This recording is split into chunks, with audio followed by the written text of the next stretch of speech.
We're back. Secondary break. The day before Thanksgiving. Graham Bunn, Zach Talitsky. You guys know the drill. So, yeah, we're in the Maui Invitational, and it was day 2 yesterday. We've got Michigan State tonight. We dropped one to Auburn. What the final score was 85-72. I need you to talk to me, brother. I need some help here. I'm not feeling great. Now, I will start it. I'll put it in perspective. We got 2 losses against the number 1 team in the country by 1 point on their floor, and then a neutral site against the number 4 team in the country that probably is even better than the number 1 team. So the sky's not falling, to put it in perspective of our losses. I'm not feeling today.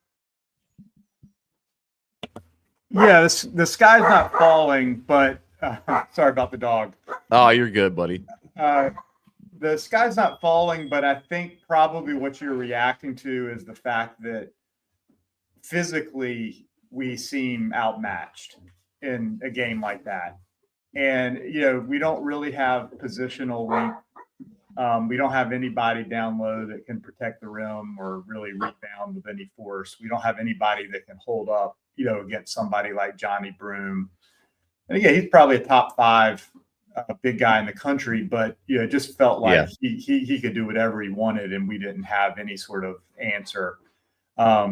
People continue to target our smaller guards and go after them, and so watching the game, it sort of felt like it wasn't necessarily an effort problem, or we weren't showing up, or it was a fluke. It just felt like, from a physicality perspective, to me, we weren't in a position to impose our will anywhere or make them have to go to plan B or plan C. They were able to get what they wanted just because of some physical superiority.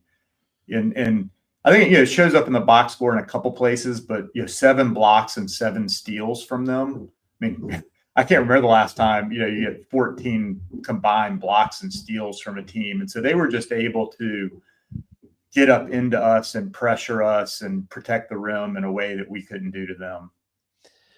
Yeah, you talk about the steals. Some of them, though, I feel are pretty unforced, like inbounding the ball. There was a few inbound plays where we can't inbound the ball. And again, I get the one that was deep in the corner, but there was 2 sideline and then out of bounds turnovers into points, like just plays that I felt like we, and that's going to be throwing some shit. I felt like we had Justin McCoy inbounding the ball again. Like, what's going on here? Also, poor Justin getting friendly fire. I called in some reinforcements today, so we got another guy joining the show. Nice. I called in the big gun, Ashley Warwick, former UNC player. What's up, buddy? Can you hear us? No audio. Can you hear us, Ash? Guess he can't hear us. All right, we'll figure this out here on the go. Maui Invitational looks like he's got the smallest screen ever. We're not known for our production value necessarily. It's all about content. For Thanksgiving. Anybody that does watch this, we're moving things around for Thanksgiving. So don't, you got to bear with us. And we're still doing shows. That's how much we love Carolina basketball. Ash, give us a thumbs up when you can hear us, bud. All right, I can hear. Can y'all hear me? Yeah. We just started. We were just talking about the sky is not falling, but 3 out of 6 games getting down by 20. At some point it becomes a trend, and that's the biggest concerning thing for me. Not even looking through the box score, is just the fact that it's been half of our games we dig these holes. And again, I get it, we're playing good teams, but we're a good team. So like I don't understand like how we're allowing this to continue to happen. Yeah, I mean 21-6, 5 minutes into the game.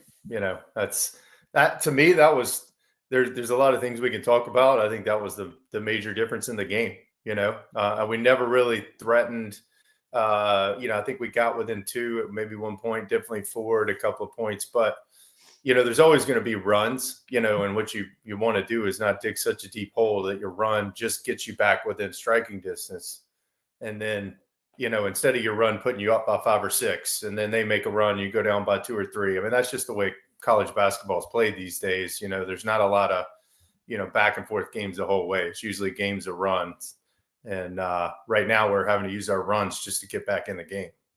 So Yeah, I'll let Zach kick this off a little bit. Right before you joined, his biggest takeaway, and I think we've all known this since the portal season, and there's a reason we had every big on in the portal on campus, and unfortunately didn't go our way in some regards, and don't want to knock Jalen Washington too much or Van Leuben. Like, they're on the roster. I love these guys. I want them to do well. It's been a struggle early. I hope that it gets better, and usually throughout the season you do get better and you find spaces in your role. But Zach was just talking about, like, we're really being attacked there, and then obviously having smaller guards across the board. We're a smaller team. What are some of your biggest concerns, Ash, looking at this season where we're 4-2? We got a big game tonight against Michigan State. You walk away 5-2 with some learning experiences. Like, I'll take that. I don't need to be the number one team in the country in November. Yeah, I think to add on to the comment about the lack of a kind of a rim protector or a solid inside game, I think, or maybe solid is what we have, but we don't have a above average. But it gets us. It's okay when we're not playing elite competition. Like Auburn, I feel like is an elite team. I feel like they're going to be in the mix the whole year, and they'll be there for a Final Four run. If they're playing like they did, especially in those first 5 minutes last night. So the other thing that it makes you do is that you can't be as aggressive on the perimeter on defense. So we need to get more steals and more deflections to get out in transition. But you can only be so aggressive if you don't have someone back behind you to protect the rim. So I think that's another piece of not really having that, guy on the inside like a Baycott, became that over the course of his career, or some of those guys we chased in the portal.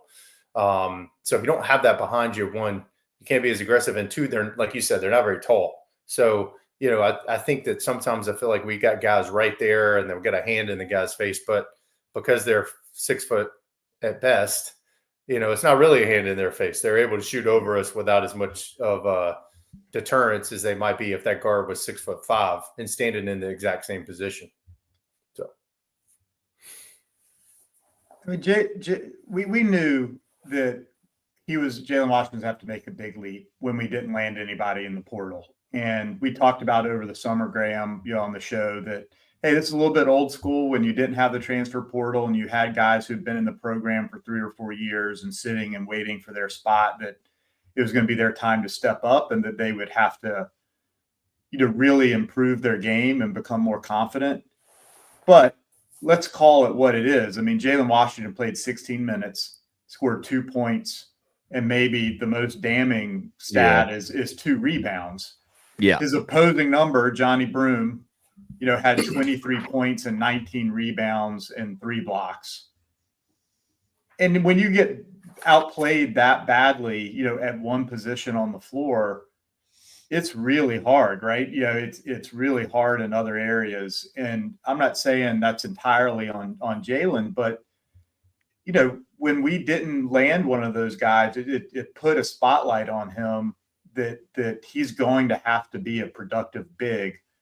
The fact that we gave, Van Allen Lubin more minutes than him, I think shows that Hubert wasn't happy with what he was doing out there. And Van Allen sort of did his job in a way, 10 and 9. You'll take that from the backup guy, but Jalen's got to find ways to impact the game. I mean, to get no offensive rebounds, to a certain degree is an indictment of your effort. And so I don't know how we involve him in the offense. We're clearly not just going to throw the ball down to him in the post like we did with Mondo. And I don't know, maybe he needs more of those post touches, but we've talked about ways to either get him the ball, on, facing up, from 10 feet so he can, shoot that face-up jumper, or from the elbow. Occasionally we're getting him on the high pick and roll, but they were able to take that away. So we got none of that. The pick and pop that we had with Brady Manick, doesn't seem to be there with him. I think he got 1 3 off, sort of fumbled the catch and then missed it. So I don't know. We're going to have to figure out a way to make him a more productive member of this team going forward if we're going to reach our potential.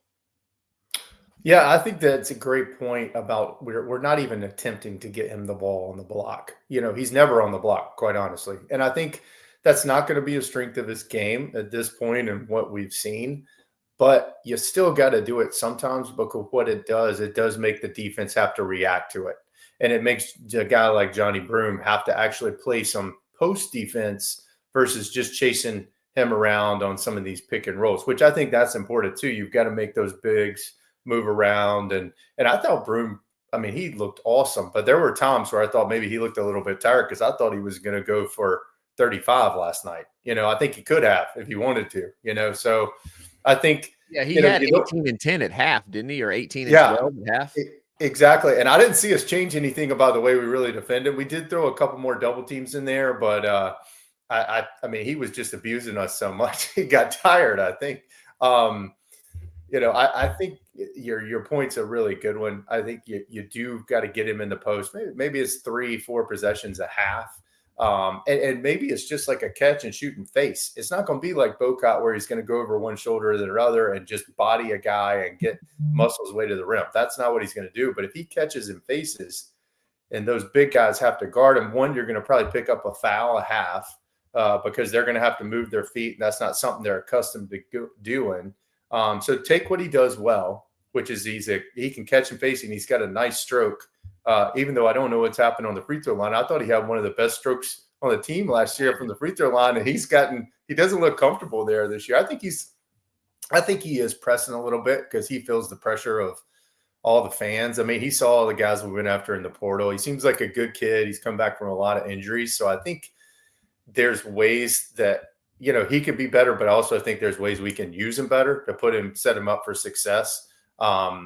And I'm talking a ton here, but I thought Lubin gave us what he can give us last night. And I think if he can give us that, and we can find a way to use Washington better, and he makes, another step up in his game, I think we can live with that. I think actually, when I look at a couple of things last night, I think we got into the bonus with about 8 or 9, maybe even 9 minutes left in the first half. I think it's like 10. Yeah, I made a note on that one too. Right. Yeah.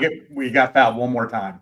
We got fouled one more time. And I remember the thing I used to hate about Duke is K would get people into the bonus early, and then his guys would just attack. And that's what we do. And that's what this team's going to be best at. And I don't know if their defense just changed that. I don't remember anything specific. I think we just didn't take advantage of that. And if we shoot more than 6 free throws in the first half, and we shoot 12 to 15, we're going to make 10 or 12 of those.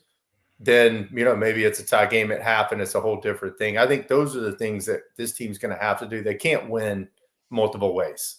We're going to have to win by staying at least even, or outscoring people from the perimeter and 3-point line, and definitely outscoring people and getting them in foul trouble by penetrating and creating opportunities at the free throw line.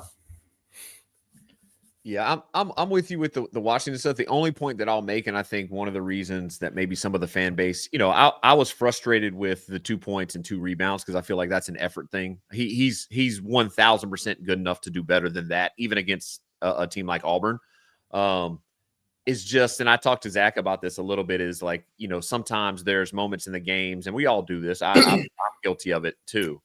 But when you score and he just explodes of all this emotion, like I'm here, this is me, blah, blah, blah. And then he reverts back to 2 points, 2 rebounds. So it's like, you can't have it both ways. One of the reasons that I love Van Lubin is, yeah, he's going to give you 10 and 8, but I've never seen him explode. Like, I'm the guy, look at me, blah, blah. You know what I mean? So people are like, okay, cool. We're cheering for him. He's doing his best. The Washington stuff, man, just stay in your role, because you're not the guy. Not yet,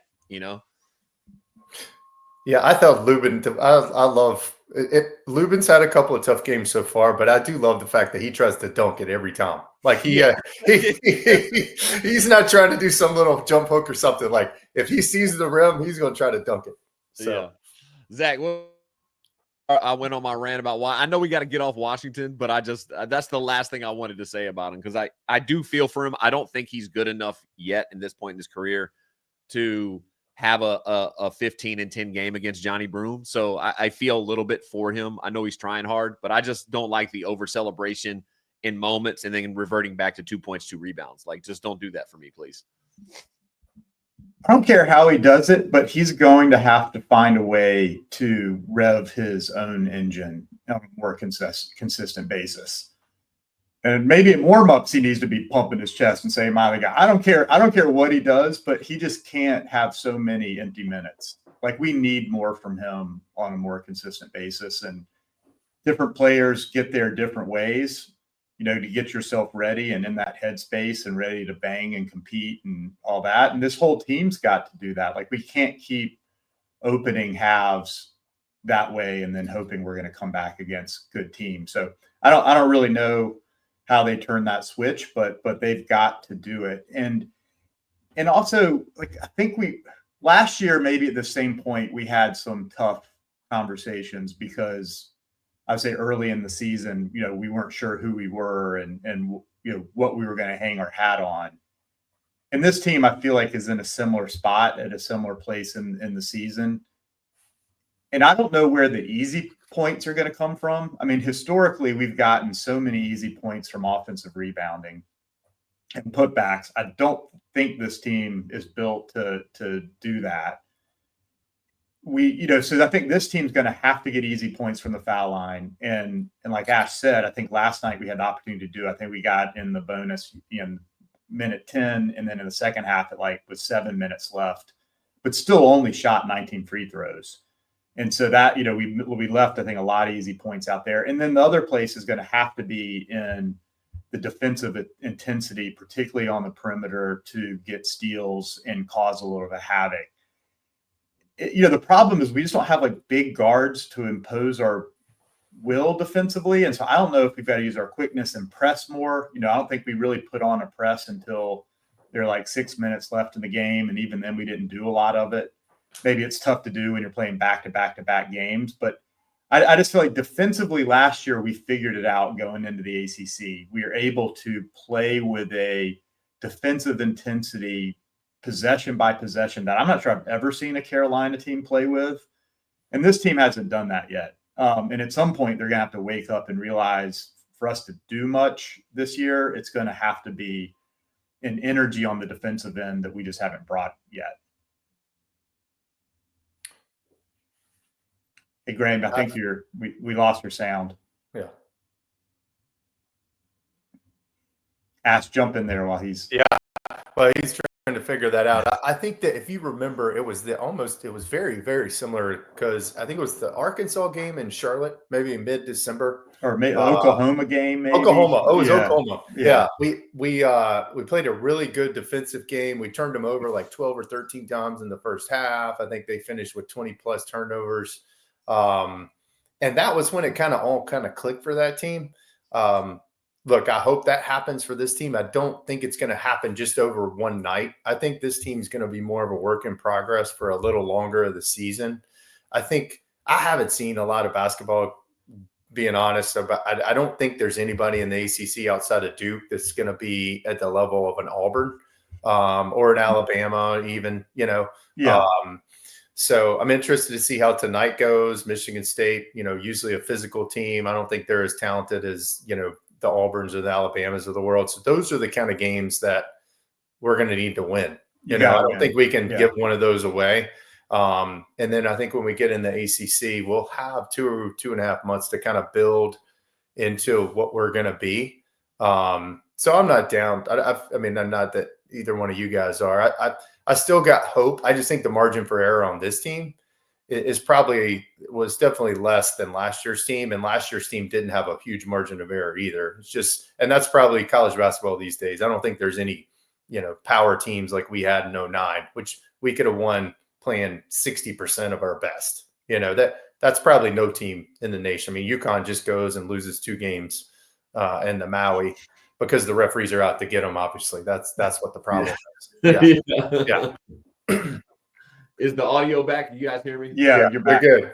Yeah, I was just going to ask you. I did watch Alabama Houston yesterday. Alabama plays at a very hectic pace, and they obviously got the Cliff kid, and they've got a couple bigs that look pretty good. That's going to be a difficult game. I do believe that we can beat them, and I think some of our strengths match up well with some of their deficiencies. But what would you guys do? Would you guys make any changes? And do you think we'll see any changes in the rotation? Like, would we play Lubin and Washington together against more physical teams to try to add size and maybe not get beat up on the boards as bad? I mean, we have such amazing guards I feel like there's a log jam at trying to get them all minutes. Like, how would you guys crack that? Do you think we'll see some changes?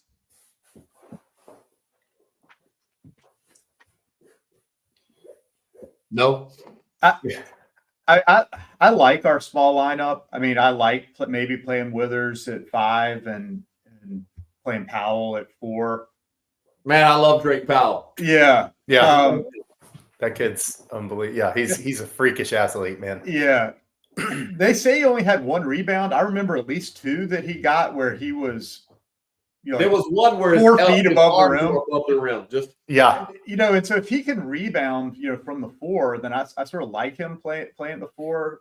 If we go with that lineup, I would like to see us maybe do something different defensively, like go full court press with that lineup, or scramble a little bit more, or do something. I'm not sure with that lineup you can just play 10 straight possessions straight up and and allow the other team to get used to it and bang you down low. So if we do play that lineup more, I'd be curious to see what we do. And it's always tough to make comparisons with pro teams because pro teams, are so good and so athletic and long. But I was watching a YouTube video on the Oklahoma City Thunder. They play like a 4-5 guard lineup in the pros.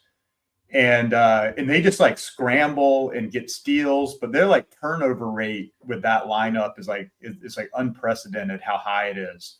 Again, like it's different. They've got really long wing defenders. We don't really have that, but like we should watch that tape and like see what they do and see if like we couldn't get more aggressive. I mean, I look at 3 steals. If we're going to play as small as we're probably going to have to play this year, we've got to get more than 3 steals. I don't know we're going to get a ton of blocks, but we do have to turn people over and have them feel us more on the perimeter. So I don't know. That's where I would tend to go. I don't know if going bigger. It's hard to see that working. I mean, Ash said it best. We're not going to see a lot of Johnny Brooms, but it's just obviously Kansas has Dickinson as well. So maybe the Dayton game could have been an anomaly. I mean, the key kid, I think he ended up with like 10 points. I thought he had a lot more. And then they had that 7-foot freshman that knocked down some threes.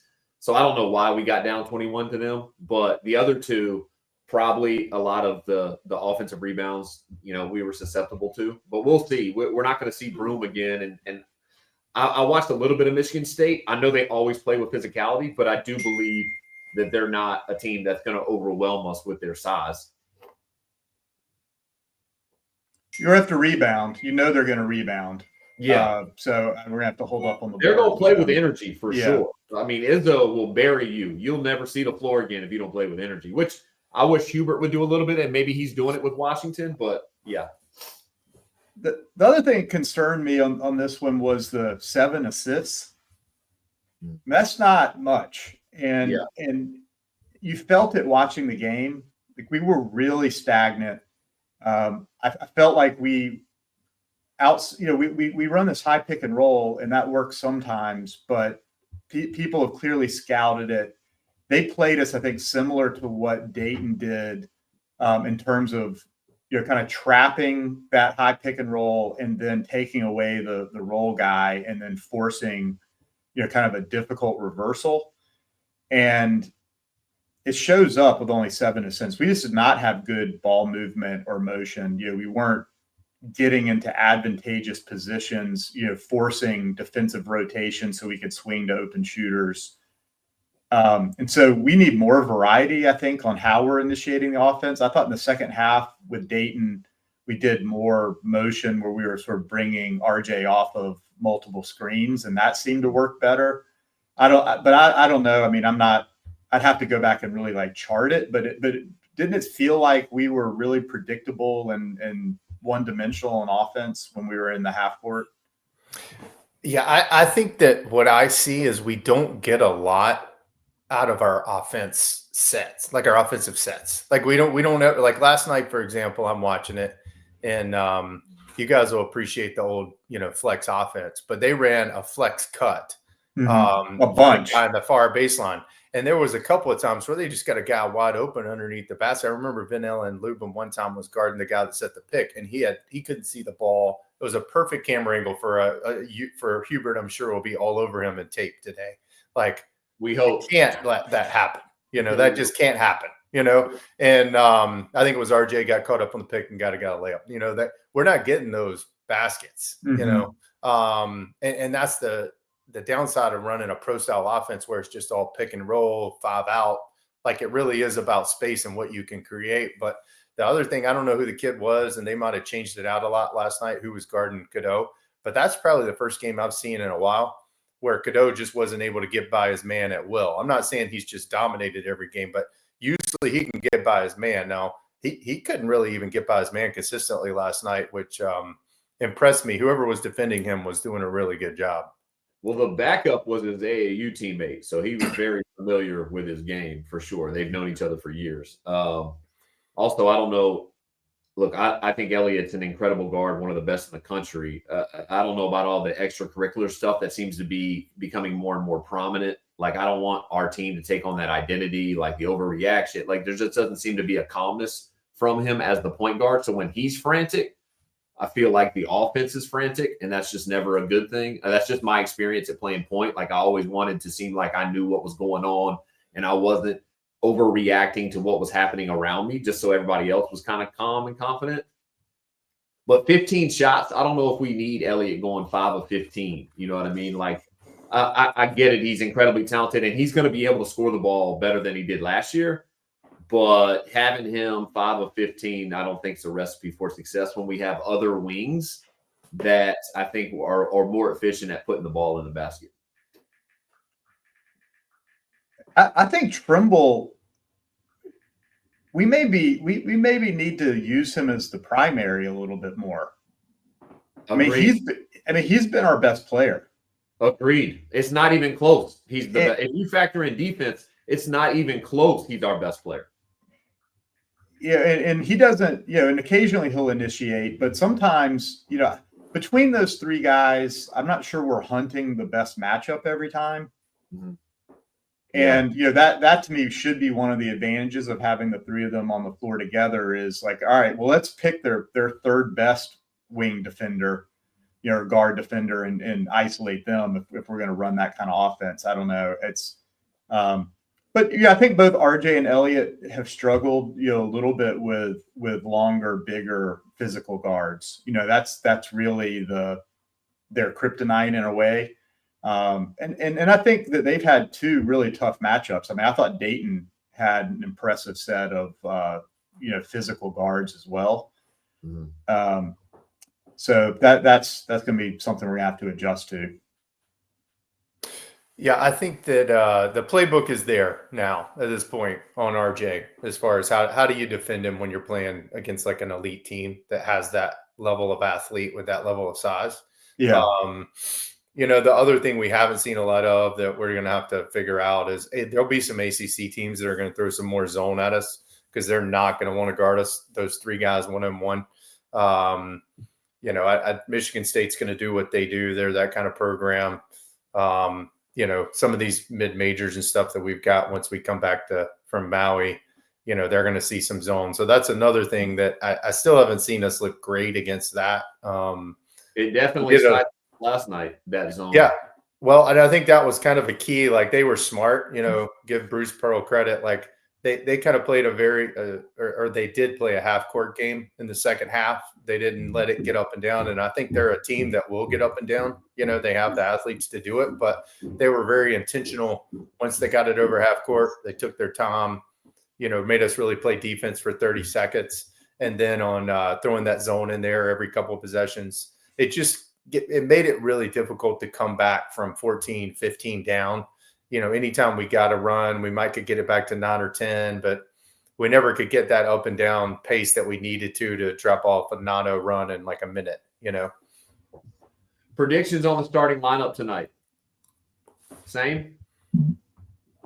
I think it stays the same. I don't think they're going to make it. You've been there because you've played high level college basketball. Like, there's just not a lot of time. By the time they wake up this morning, they have breakfast, they go through the scout, go through some film. I think they just keep it the same. But like we were texting about, I think you do see already that Drake Powell and Withers time, like they were 21 and they played on the floor a little bit at the same time last night, but 21 for Drake, 20 for Withers. I think you're going to see that at least the next couple of games, and you may end up seeing Drake take that spot, depending on how things go. Yeah, I mean, also Cade Tyson only played 2 minutes, so you could see his minutes continue to shrink. I think he got in time, maybe. No, it doesn't look like running of a 1-1 for us. Yeah, It's hard to come off the bench and make that. The only thing I will say is I've been in a position where that's the only thing that I was relied upon, and that's the only reason that I was ever going to get in the game and was able to have success in those moments. So I have no sympathy for that of like, hey, I sat on the bench the whole time. Well, there's a reason that I was on the bench for a long time, and there was a reason where the only reason I was going to get in the game was to make those free throws and made them. So like people are like, oh, well, he was cold. And, in those games, you need to make those plays. And he's a shooter. So if he gets in and he wants to stay in the rotation in any way, shape, or form, when you go to the free throw line, you got to find a way to make them. I'm sorry. They're free. You're a shooter, and you're a high-level shooter. And you're at Carolina. You make those free throws. Yeah, I looked at the portal information this morning just to kind of see where he was ranked, just to try to refresh my memory because – he was like the first guy that committed out of the portal. It was guys seemed like we really were after. And he was ranked higher than Miles Kelly, who had a pretty good second half against us last night. So and they're different players, so I'm not trying to compare the two, but it's not like, he was expected to come in and only play 3 to 5 minutes a game. Like he was expected to come in and compete for a lot of playing time, even a starting spot. And he was a starter in the first exhibition game. The Memphis game. Yeah, right. So I think the thing there is it's like kind of go back to the portal again. It's not, you're going to get some pleasant surprises, and then you're going to get some things that are going to end up being challenges. And I think everyone said the step up athletically will be kind of what he's going to have to overcome. And he's still got a whole season to figure it out.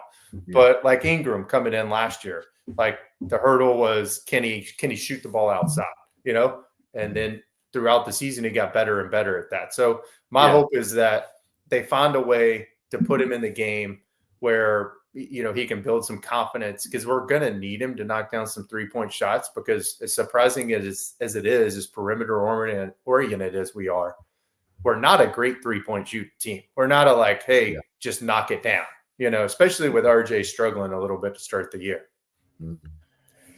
Agreed. I mean, I think we all looked at the stats, and he was the number 1, number 2 shooter in the country last year, particularly for, I think, open threes. And so I just figured, well, he can get the same looks that Cormac got last year, and spread the defense and keep people honest and let our other guards sort of attack, get paint touches, and then spray the ball to him. Like he could be a real weapon, particularly with a little bit of size. Figured he might be, a little bit of a liability on defense, but there could be an offset if he was, an offensive weapon.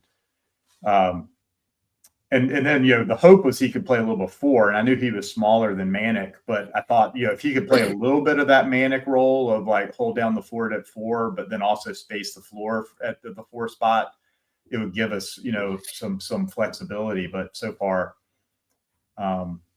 just hasn't played out that way.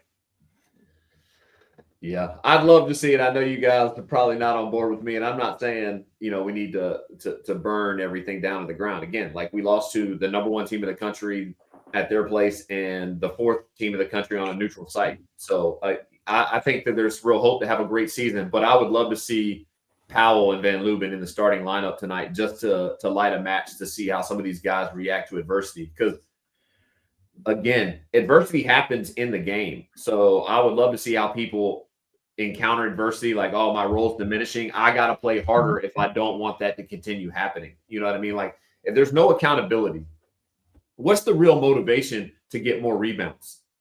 Like, if I got to motivate you, if you need external motivation to play hard, because I think more than 2 rebounds is just playing hard, we're in a whole lot of trouble. So I know you guys don't think the starting lineup changes. I'd love to see it change a little bit. I think that'd be justified. I mean, Hubert has to figure out how to push Jalen's buttons, and I don't know how to do it. Hubert knows them and is close to them, but if that's what does it, then that's what they need to do. But we've got to get more from him. Yeah. Yep. Regardless, I am concerned about the next week just because I think this is a team that will do well in the ACC, but I think when it comes to seeding and the tournament, and hey, let's say it doesn't turn out and we're fighting for a spot in the tournament, if we drop a game to Michigan State, I was at that Tennessee game last year, and the first half we played awesome, but Tennessee played horrible, and it was because they had just come back from Maui, stopped in Knoxville for a couple of days, and then got on a plane to come to Chapel Hill. And we're going to be doing a very similar setup because we're playing Alabama next Wednesday night at home. It's at home, so it's a little better. But look, I mean, you guys know you go back and forth on planes all the time, by coastal. It takes a lot out of you. And especially playing 3 games and you're in Hawaii, which is a whole different deal. Like, I'm worried about the Alabama, especially if we lose tonight and then we go and play Alabama and we show up and we don't play a very good first half. We could get embarrassed, and that's not going to look good to have a 3-game losing streak, and then you start to question a lot of things on the team. So look, it's not do or die, Tom. But this is a crucial week if you look back at the end of the season as to how they, if they go, win tonight and play competitive and Alabama beats us, I don't think that's going to be a bad loss because they're good. They probably should beat us with what they have right now. You pick up 2 wins, you feel really good about where you're headed. You lose 2, you go into exams, you're not really going to have practice. Like it's kind of a tough time, but I think based on what I've seen so far, this next week could be pivotal, either good or bad. So it's a great point. I think it's a sneaky big game tonight.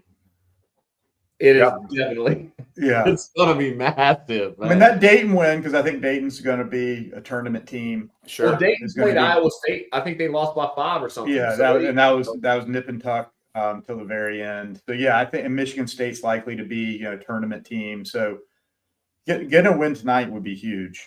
But, yeah, the other thing, just looking at the stat line, we got outscored by 15 from the 3-point line. Our percentages were the same, but again, if you're going to play small and you're going to play a 3-guard lineup, sometimes a 4-guard lineup, you can't get outscored by 15 from the 3-point line. And some of it is our perimeter defense is not as good as it needs to be. They ran the same set where they ran that kind of pin down. The guy came out high, and then they had the big, like almost like right at the 3-point line. Yeah. Screening, and those were deep. Those were deep threes, but they were open threes. But but they were like, okay, we'll take these open ones and we'll just stretch it out another couple feet. And I don't know how many of those they made. It seemed like they made 5 of them, but I know 3 off the top of my head. 2 of which Ian missed the switch because we're switching everything 1 through 4 when Powell's playing the 4. Ian doesn't switch. He tries to recover. RJ goes with the cutter. Late closeout bucket, Because I don't know that this team's ever going to be a great inside defensive team with a bunch of blocks and locking down posts guys. But that means we have to be an awesome perimeter defensive team. Yeah. And so far that hasn't happened. And I don't know how much we lose by. I think it was less than the 15 that we gave up on the 3-point line. That just can't happen. Yeah, I think at the end of the season, if you look back, the games that we were plus 10 points from the free throw line, even in the 3-point battle or win the 3-point battle, as far as points, not percentages, but points, that we were even or better in rebounding. Need to win the turnover battle. Yeah. And then I don't know if I said it, but fast break points being plus 10. Yeah. I think if the games will look, I think we'll win almost all those games.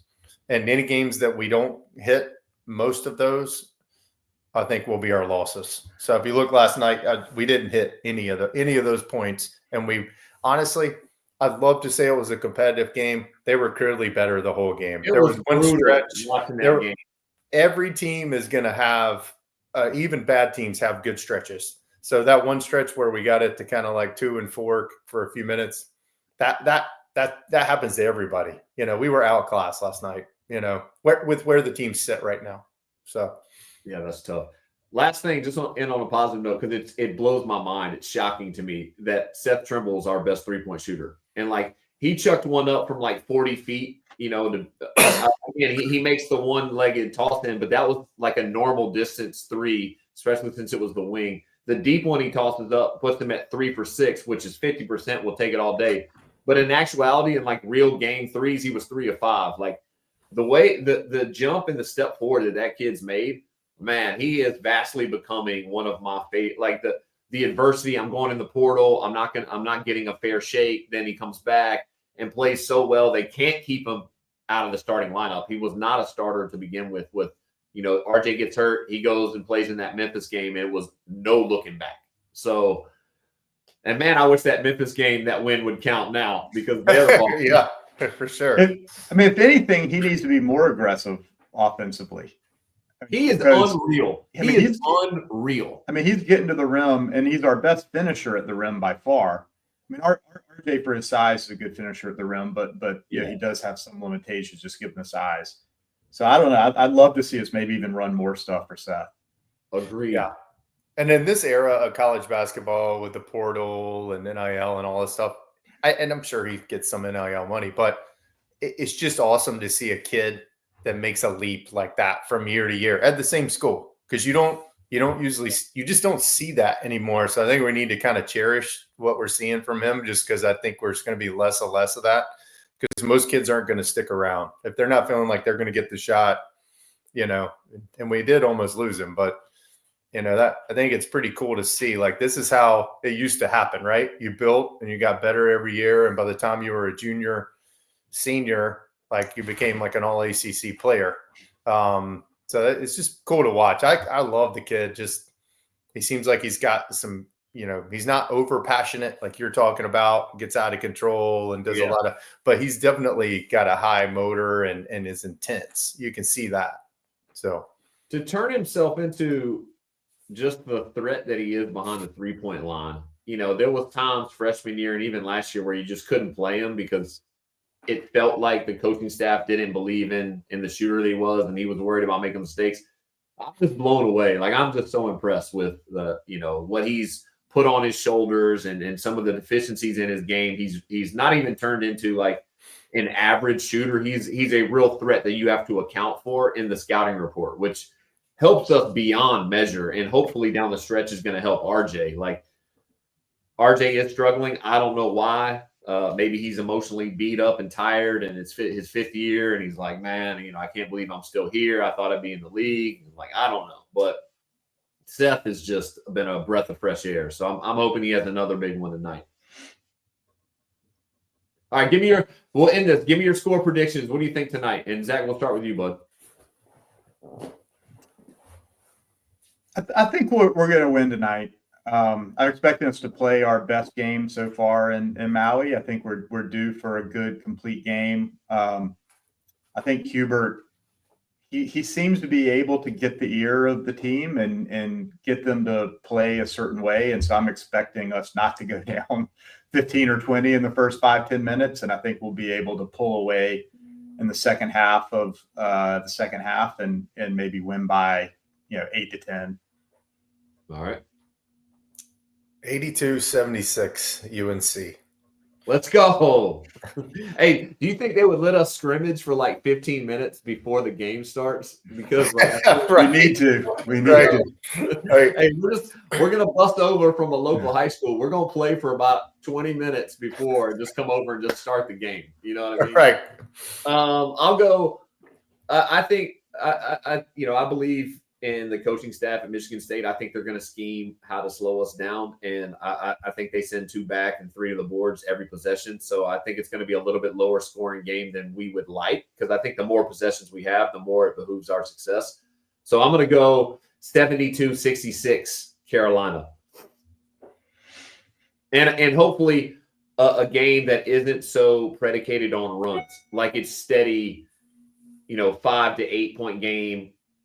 Hopefully we're up most of the time, but not a down 20, up 5, down 15, like not so hills and valleys. I'm hoping that Carolina has a steady performance and guys kind of step up from jump all the way till the end.